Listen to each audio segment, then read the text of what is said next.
आज तो वसूली करके ही जाऊंगा। घनश्याम, अरे ओ घनश्याम। वो तो स्कूल गए हैं। स्कूल गया है।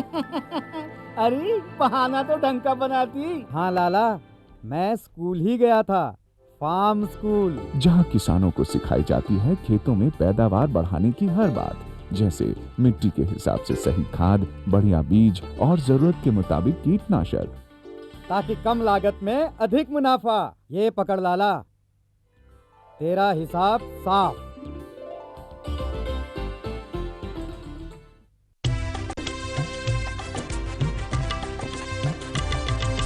सहकारिता के बल पर विकास के लिए उठे कदम, जन सहकार की ताकत लेकर आगे बढ़ते जाएं हम। जन जन ने इस क्रांति में है विश्वास जगाया, हम सब ने मिलकर विकास का परचम है फहराया। दूर जहाँ सूरज उगता उस धरती से मैदानों तक, हिम शिखरों के श्वेत बर्फ से हिंद महासागर तक। श्वेत क्रांति हो हरित क्रांति या ग्राम विकास की बात, एकता ही धर्म हो अब चाहे दिन हो या रात। कृषि मंत्रालय भारत सरकार द्वारा जनहित में जारी।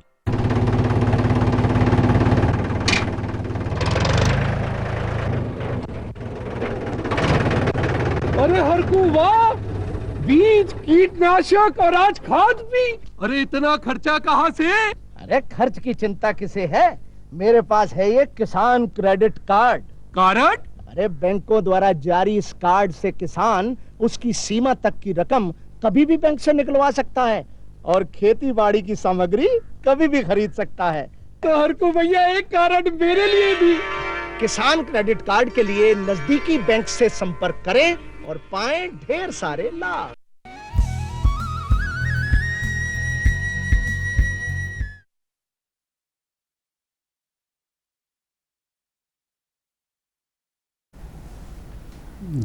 यह छूट गया है।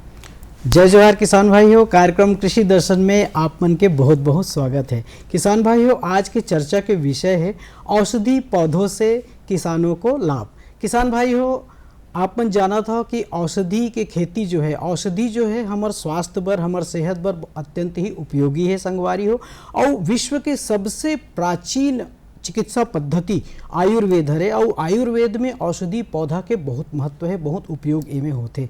किसान भाइयों, देश दुनिया में आज हर्बल उत्पाद के मांग अत्यंत ज़्यादा बढ़ गए हैं कि औषधि पौधा के मांग घलोक बढ़त जाते हैं। और ओखरे से किसान भाई मन आज परंपरागत कृषि से, परंपरागत खेती से तेजी से औषधि पौधा के खेती की ओर अग्रसर हुआ थे। और किसान भाइयों, यही संबंध में आज हम चर्चा करबो, जानकारी लेबो। और ये विषय में जानकारी दे खातिर आज हमारे बीच में उपस्थित है डॉक्टर पी.के. जोशी जी। आप वरिष्ठ प्राध्यापक हो इंदिरा गांधी कृषि विश्वविद्यालय रायपुर के। तो डॉक्टर साहब जय जोहार। जय जोहार। कार्यक्रम में आप मन के बहुत बहुत स्वागत है, अभिनंदन है। धन्यवाद। डॉक्टर साहब, अभी ये विषय के ऊपर में हमन ढेरकन ले आपसे चर्चा करबो, फिर ओखर ले पहली लघु फिल्म बने हैं विषय के ऊपर में, वो देख लेथन, फिर चर्चा ला जारी रखबो। तो किसान भाइयों, आओ देखथन लघु फिल्म।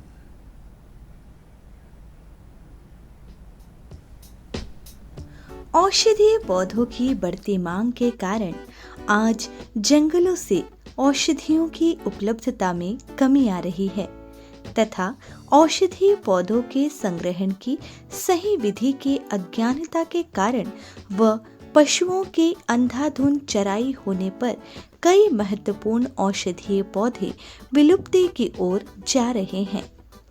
औषधीय पौधों की बढ़ती मांग व उसकी उपलब्धता बनाए रखने के लिए औषधीय पौधों की वर्तमान में कृषिकरण किया जाना अति लाभकारी है, क्योंकि कृषिकरण न केवल औषधीय पौधों की मांग को पूरा करने का सरल उपाय है, वरन इससे कई महत्वपूर्ण औषधीय पौधों को विलुप्त होने से बचाया जा सकता है।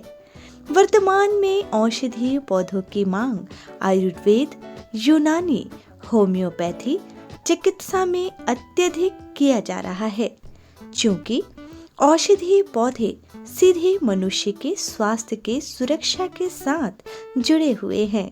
इसलिए औषधीय पौधे की कृषिकरण जैविक पद्धति से किया जाना अति महत्वपूर्ण है।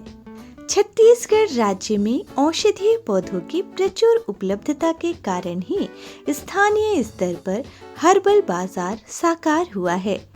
कुछ विरले व बहुमूल्य औषधियों के संरक्षण व उनके कृषिकरण की संभावनाओं को भी लेकर इंदिरा गांधी कृषि विश्वविद्यालय कटिबद्ध है।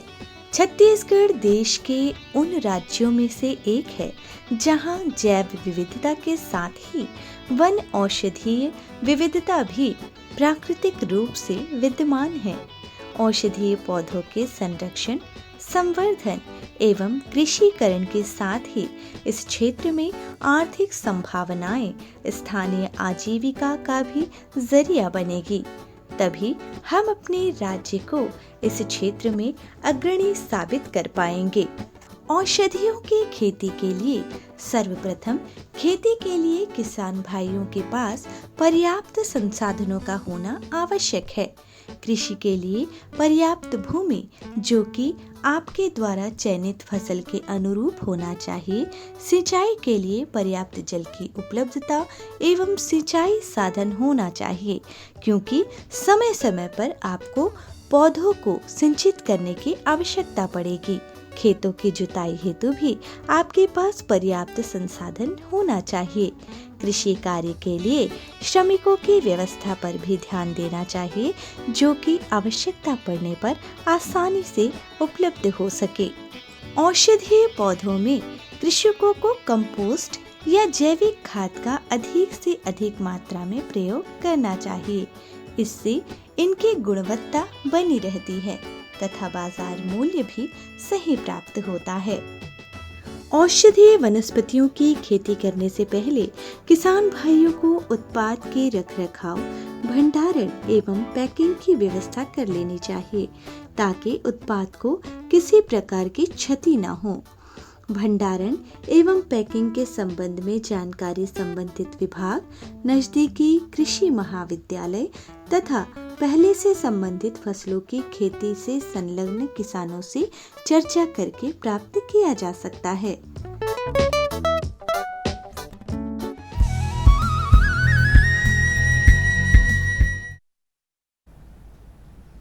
तो देखें डॉक्टर साहब, बहुत अच्छा फिल्म रही से अभी देखें किसान भाई मन देख के समझ गई सोही कि हमला औषधि पौधा के खेती काबर करना चाहिए। तो डॉक्टर साहब, चर्चा ला शुरू करे से पहले आप मन ये बताओ हमार किसान भाई मन ला कि औषधि पौधा के खेती जब किसान भाई मन शुरू करही तो ओखर ले पहली उमन ला का जानकारी होना सबले ज़्यादा जरूरी होते। देखिए, ऐसा है साहू जी, औषधि पौधे जिन किसानों ने कभी नहीं लगाए उनके लिए बिल्कुल नई फसल है। परंपरागत जो हमारी धान की फसल है या दूसरी फसलें हम लगाते हैं उसकी तुलना में ये फसलें बिल्कुल नई हैं किसानों के लिए। छत्तीसगढ़ में भी बहुत कोई क्षेत्र नहीं है जो खेती इसकी की जा रही हो, तो इसलिए जो भी किसान भाई इसकी खेती करना चाहते हैं वो कुछ बातें बहुत ध्यान रखें, जिसमें सबसे प्रमुख है कि जिन किसानों के यहाँ इसकी खेती हो रही है उन क्षेत्रों में इनका किसान भाई भ्रमण करें, देखें कि किस तरह से खेती की जाती है, तकनीकी जानकारी प्राप्त करें संस्थाओं से, जैसे विश्वविद्यालय है, कृषि विश्वविद्यालय है, इससे जानकारी प्राप्त कर सकते हैं और अपनी खेती से अधिक लाभ प्राप्त कर सकते हैं। इस तरह की खेती में नुकसान की संभावनाएं भी बहुत होती हैं, इसलिए ऐसे किसानों से चर्चा जरूर करें जो असफल रहे हों। जिनको सफलता नहीं मिल पाई है, ऐसे किसानों से भी उनको बात करना चाहिए किसानों को, और क्यों नहीं सफलता मिल पाई इसका कारण मालूम करें। और हम जब खेती करने जा रहे हैं तो इस तरह की खेती में हमें नुकसान न होने पाए, ये हम सुनिश्चित कर लें। तीसरी बात है इसमें बाजार की व्यवस्था। बाजार की व्यवस्था, कहाँ हमारा माल बिकेगा, खेती करने के बाद जो पैदा होगा वो कहाँ बिकेगा, इसकी जानकारी भी होना आवश्यक है। तो इसके लिए भी जो सोर्स हैं मैं आपको आगे बताऊंगा कि कहाँ इसका बाज़ार उपलब्ध है। वो बाज़ार की व्यवस्था सुनिश्चित करें और उसके पश्चात ही इसकी खेती प्रारंभ करें। एक महत्वपूर्ण बिंदु और है कि एक आदमी कोशिश करेगा कि मैंने प्रारंभ कर दूं इसकी खेती, तो वो शायद सफल ना हो पाए। इसलिए समूह में इसकी खेती ज़रूर करें, क्योंकि जब अधिक मात्रा में आपका उत्पाद निकलता है तो व्यापारी अपने आप दरवाजे पे आपका आता है और वो सारा माल आपका आसानी से बिक जाता है, बिकने में दिक्कत नहीं आती। छोटी मात्रा में बाज़ार हमको नहीं उपलब्ध हो पाता है, इसलिए समूह में इसकी खेती की जाए, ये मेरा सुझाव है। जी, मतलब सब बात के जानकारी हमारे किसान भाई मल्ला हो जाना चाहिए, ओकर बाद फिर वो उसके बाद ही चालू करें। बिल्कुल बिल्कुल। तो डॉक्टर साहब एक चीज़ और बताओ कि हमारे छत्तीसगढ़ में औषधि पौधा के खेती के का संभावना है, काबर हमारे किसान मल्ला एकर खेती ला करना चाहिए? बिल्कुल, बहुत अच्छा प्रश्न है ये। देखिए, छत्तीसगढ़ की जो जलवायु है जी, वो बिल्कुल पूरे देश की सारी जलवायु मिलकर के छत्तीसगढ़ की जलवायु बनी है। लगभग सेंट्रल भाग है पूरे देश का छत्तीसगढ़। यहाँ पर बहुत अधिक तापमान वाली ज़मीन भी उपलब्ध है, ठंडा क्षेत्र भी उपलब्ध है, अधिक वर्षा वाले क्षेत्र भी उपलब्ध हैं। जैसे बस्तर है, बस्तर में वर्षा ज़्यादा होती है। और अंबिकापुर जो हमारा नॉर्थ का इलाका है छत्तीसगढ़ का, वहाँ ठंड अधिक पड़ती है। और प्लेन्स वाला जो बीच का भाग है, रायपुर, राजनांदगांव, ये जो जितना भाग है, ये सारे भाग में गर्मी भी अधिक पड़ती है। तो इस तरह से छत्तीसगढ़ की पूरी जलवायु बिल्कुल अजीबोगरीब है, जिसमें देश की ऐसी कोई फसल नहीं है, औषधि फसल, जिसका उत्पादन यहाँ न लिया जा सके। यहाँ के जलवायु किसान जलवायु बहुत उपयुक्त है और बहुत सारी फसलें हैं। मतलब एक नहीं, यहाँ कम से कम 30-35 फसलें ऐसी हैं जिनकी आसानी से खेती करके किसान अधिक से अधिक मुनाफा प्राप्त कर सकते हैं। जी, तो डॉक्टर साहब अभी जलवायु के बारे में आप मन बताओ। छत्तीसगढ़ के जलवायु अतिक सुघ्घर है औषधि पौधा के खेती करे बर, तो यहाँ के जलवायु ला ध्यान में रख के कौन कौन से औषधि पौधा की खेती हमारे किसान भाई मल्ला करना चाहिए, ताकि वो मल्ला और ज़्यादा आमदनी हो सके? जी, बहुत अच्छा है ये भी। इसमें देखिए, जिसका बाज़ार उपलब्ध है बहुत आसानी से, जिनके लिए बाज़ार में मांग है, तो ऐसी फसलें हैं अश्वगंधा, जो जिसकी जड़ काम में आती है, जड़ की इसकी औषधि मूल्य है और ये बहुत अच्छी कीमत पे बाज़ार में बिकता है। इसी तरह से कालमेघ है, छत्तीसगढ़ का कालमेघ बहुत फेमस है पूरे देश में। छत्तीसगढ़ में खासतौर पे धमतरी के क्षेत्र में जो कालमेघ पैदा होता है, उस क्षेत्र के कालमेघ की बहुत अधिक मांग है। तो कालमेघ की खेती भी धमतरी या उसके आसपास के क्षेत्र के लोग कर सकते हैं। अश्वगंधा की खेती पूरे प्रदेश में कहीं भी की जा सकती है, किसी भी ज़िले में की जा सकती है, कोई दिक्कत नहीं है।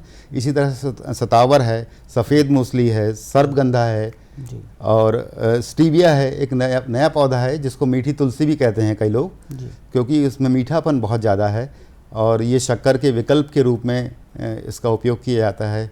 डायबिटीज़ की जिन्हें बीमारी है, शक्कर की बीमारी है, उस बीमारी में इसके पत्तियों का सेवन बहुत अधिक लाभप्रद पाया गया है।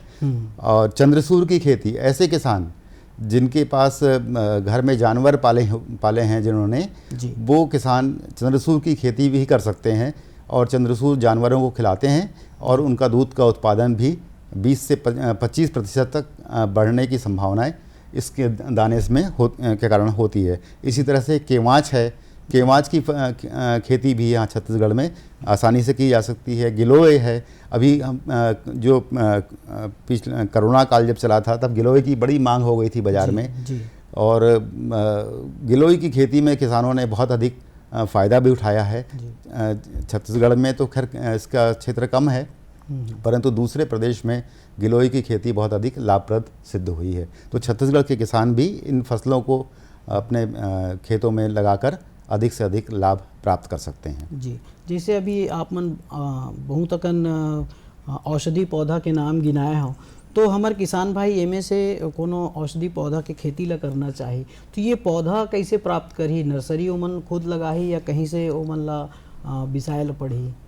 जी, छत्तीसगढ़ में हमारा कृषि विश्वविद्यालय उपलब्ध है, जो आपके किसान भाइयों की सहायता के लिए बैठा हुआ है, तैयार है। हम लोग जो वैज्ञानिक वहाँ हैं, जो इन फसलों पर काम कर रहे हैं, वो आपकी पूरी तकनीकी आपको मदद करेंगे और इनकी जो अगर पौधरोपण सामग्री चाहिए या बीज चाहिए, ये विश्वविद्यालय किसान भाइयों को उपलब्ध करा सकता है। जिस फसल के लिए भी इच्छा वो जाहिर करेंगे किसान भाई समूह में, उन किसान भाइयों के लिए हम पौधरोपण सामग्री या बीज की व्यवस्था जैसी भी आवश्यकता है वो हम कर सकते हैं। विश्वविद्यालय स्तर से इसके लिए सुविधाएं उपलब्ध कराई जा सकती हैं। जी किसान भाइयों, आप मन अभी देख रहे हो डॉक्टर साहब बताई से कि आप मन ला पौधा के है या बीज के उपलब्ध जरूरत है तो इंदिरा गांधी कृषि विश्वविद्यालय से जरूर संपर्क कर सकत हो, वहाँ से प्राप्त कर सकत हो। यानी बहुत अच्छा प्रयास हमारे किसान भाई मन ला के लिए कृषि विश्वविद्यालय करत है। डॉक्टर साहब एक चीज़ और जानना चाहूँ कि जैसे औषधि पौधा के खेती जब हमारे किसान भाई मन करही तो ज़्यादातर किसान भाई मन परंपरागत खेती ला करते, दलहन तिलहन है, फल फूल के सब्जी है, सब्जी भाजी के है, ये सब ला। तो अगर औषधि पौधा की खेती करी तो परंपरागत खेती के तुलना में औषधि पौधा के खेती में उमन ला कतेक लाभ होते? जी परंपरागत जो फसलें हैं, खास तौर पर छत्तीसगढ़ में 38 लाख से ज़्यादा हेक्टेयर से ज़्यादा धान की फसल ली जा रही है। तो किसान हमारे सब एक्सपर्ट हैं धान की फसल में या दूसरी अन्य परंपरागत फसल में। जी। उनको भय भी है अंदर से कि नई फसल लेंगे तो क्या होने वाला है हमारे साथ, किस तरह से हम उसको मैनेज करेंगे, किस तरह से तैयार करेंगे।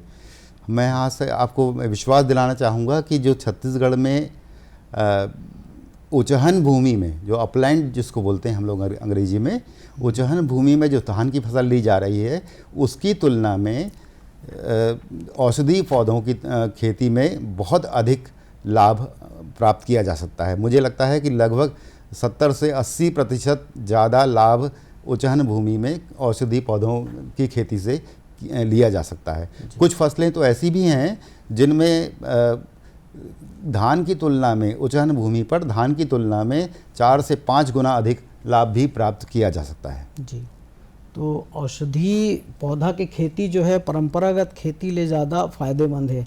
किसान भाइयों, आप मन औषधि पौधा की खेती जरूर करूँ, काबर कि परंपरागत खेती के संगे संगे एकर खेती ल करूँ तो आप मन ला और ज़्यादा आमदनी हो सकत है। तो डॉक्टर साहब एक चीज़ और जानना चाहूँ मैं कि हमारे किसान भाई मन घलोक जानना चाहिए कि जैसे परंपरागत खेती ला करते तो में रख रखाव है, ओकर प्रबंधन है, उमें बहुत ज़्यादा ध्यान दिल पड़ते। तो का यहू एकरो खेती में प्रबंधन के ध्यान दे के ज़्यादा जरूरत पड़ते? कैसे देख रेख करिए हमारे किसान भाई मन? जी देखिए, ये औषधि जो पौधे हैं मूल रूप से जंगल में पाए जाने वाले पौधे हैं जी, जिनकी कोई देख रेख नहीं करता। इसका मतलब ये साफ है कि ये ऐसी फसलें हैं जिनके बहुत अधिक देख रेख की आवश्यकता नहीं है जी। न कोई इनमें ज़्यादा कीड़े बीमारी की दिक्कत आती है और न ही इनको अधिक पानी की ज़रूरत है, न इन्हें जानवर खाएगा। तो किसी प्रकार की ऐसी कोई समस्या इसमें नहीं है, इसलिए किसानों को घबराने की आवश्यकता नहीं है। ये इन पौधों की खेती करके अधिक लाभ प्राप्त करने की दिशा में आगे बढ़ सकते हैं और विश्वविद्यालय आपके साथ में तैयार खड़ा है। जी, मतलब किसान भाई मन कम कीमत कम लागत में ज़्यादा मुनाफा बिल्कुल औषधि पौधा के खेती ले कर सकते हैं। जरूर। तो डॉक्टर साहब, ज़्यादातर हमारे किसान भाई मन परंपरागत खेती ले करते तो रासायनिक खाद के ज़्यादा प्रयोग करते। तो एकर गुणवत्ता ला रखे खातिर, गुणवत्ता ला बने रहे एकर लिए का ओमन ला रासायनिक खाद के प्रयोग करना चाहिए कि जैविक खाद उपयोग करना चाहिए? खाद प्रबंधन के बारे में थोड़ा बता देते हो हमारे किसान भाई मन ला। देखिए, चूँकि ये सीधा मामला जुड़ा हुआ है फसल की गुणवत्ता से। जी, ये सीधा औषधियाँ बनती हैं इनसे, औषधि पौधों के जो उत्पाद हैं इनसे औषधि निर्माता कंपनियाँ खरीदती हैं इनको और वो सब चेक करती हैं कि इसमें किसी प्रकार की दवाई या रासायनिक खाद का अधिक इस्तेमाल तो नहीं किया गया है। तो रासायनिक खाद का यदि संभव हो तो इस्तेमाल न करें तो ज़्यादा अच्छा होगा जी, क्योंकि उसका बाज़ार मूल्य भी हमको ज़्यादा अच्छा मिलेगा। और पेस्टिसाइड्स जितने बाज़ार में बिक रहे हैं, चाहे कीटनाशक हो चाहे वीड मारने के लिए दवाइयाँ हों, इनका उपयोग तो बिल्कुल नहीं करना चाहिए क्योंकि ये सीधा दवाइयों में जाने वाला है उत्पाद और हमारी फसल की गुणवत्ता इसमें प्रभावित होगी, बाज़ार मूल्य आपको बहुत कम मिलेगा। इसलिए बेहतर होगा कि आप पेस्टिसाइड का इस्तेमाल बिल्कुल ना करें। पेस्टिसाइड की जगह ज़्यादा अच्छा होगा नीम ऑयल इसको पानी में मिला के स्प्रे करें तो बहुत सी कीड़े बीमारियां वैसे ही दूर हो जाती हैं। वैसे तो सामान्यतः ज़रूरत नहीं पड़ती और रासायनिक खाद की जगह जो सामान्य खाद है, FYM जैविक खाद है, वर्मी कंपोस्ट है, इनका उपयोग अधिक से अधिक करना चाहिए ज़मीन को स्वस्थ और टिकाऊ रखने के लिए। जी, एकर से जमीन की उर्वरा शक्ति घलो बने रही और पौधा के गुणवत्ता भी बरकरार रही। जी बिल्कुल, बहुत अच्छा बताया डॉक्टर साहब। जैसे औषधि पौधा के खेती करते किसान भाई मन हा, तो का ऐसे भी है कि एक बार वो पौधा ला लगाइस तो एक बार फसल लगाए के बाद वो कतेक साल तक ओकर मुनाफा ले सकत है? औषधि पौधों में ऐसे पौधे लगभग नहीं के बराबर हैं जो लगातार आपको लाभ देते रहें या एक बार लगाओ और 4-5 साल 10 साल तक चलता रहे। इस तरह के पौधे की संख्या कम है। कुछ पौधे हैं जैसे अडूसा है या इस तरह के जो श्रब या ट्री स्पीसीज हैं वो लंबे समय तक आपको लाभ दे सकते हैं, लेकिन ज़्यादातर औषधि पौधे सीजनल होते हैं, मौसम के अनुसार हर मौसम में लगाए जाते हैं। कुछ पौधे ऐसे हैं जो एरोमेटिक ऑयल जिनसे तैयार होता है, सुगंधित तेल जिनसे तैयार होता है, ऐसे पौधों को ज़रूर 4 से 5 साल तक के लिए एक बार लगाओ। 5 साल तक आप इनको उत्पादन इसका ले सकते हैं और उससे लाभ प्राप्त कर सकते हैं। जी, बहुत अच्छा बताया डॉक्टर साहब। अभी एक चीज़ और हमारे किसान भाई मन ला बताते हो कि औषधि पौधा के जब खेती ला करियो मन तो एकर बारे में कुछ उमन ला जानकारी या प्रशिक्षण वगैरह के भी व्यवस्था है का? जी, प्रशिक्षण हम लोग समय समय पर विश्वविद्यालय में आयोजित करते हैं। जी, आपको जानकारी में होगा कि पूरे प्रदेश में जो 28 कृषि विज्ञान केंद्र स्थापित हैं, हमारे कृषि विज्ञान केंद्र भी अलग अलग जिलों में ये प्रशिक्षण की व्यवस्था समय समय पर करते रहते हैं। जैसी आवश्यकता उस समूह के द्वारा, किसान के समूह के द्वारा की जाती है या बताई जाती है, उस अनुसार समय समय पर इनका प्रशिक्षण का आयोजन किया जा सकता है। समय बहुत कम है और हमारे किसान भाई मन ला कुछ प्रेरणादायी संदेश आप मन देना चाहो तो फिर बिल्कुल। बस मेरी ओर से यही संदेश है कि किसान भाई अपनी परंपरागत फसलों को जरूर लें, लेकिन ज़मीन का चुनाव उसके लिए तय करें कि जो ऐसी ज़मीन जहाँ पर जो कम उत्पादन हमको मिल रहा है धान की फसल से, उचहन भूमि में औषधि पौधे या सुगंधित पौधों की खेती की तरफ आगे बढ़ें और अपना अधिक से अधिक मुनाफा प्राप्त करें। जी, तो किसान भाई हो, आप मन औषधि पौधा के खेती करके बहुत अच्छा आमदनी ले सकत हो। तो डॉक्टर साहब आप मन हाँ ये हमारे स्टूडियो में आयो, हमारे किसान भाई मन ला अत्यंत सुघर जानकारी दो, एक लिए बहुत बहुत धन्यवाद। किसान भाई हो, अभी देखो आप मन की कैसे औषधि पौधा के खेती ला करके आप मन ज़्यादा मुनाफा कमा सकत हो और आमदनी ज़्यादा ले सकते हो, अपन जीवन में खुशहाल ला सकते हो आत्मनिर्भर बन के। तो संगवारी हो, आज के हमारे ये अंक आप मन ला जरूर पसंद आई सोही, ये अंक के पूरा फ़ायदा उठाओ और यही आशा और विश्वास के साथ आज के अंक में बसत के अब वही अंक में फिर इसने सुघर जानकारी ला लेके हम यहाँ उपस्थित हो। तब तक बर हमन ला देव विदा। जय जोहार। जय जोहार। जय जोहार।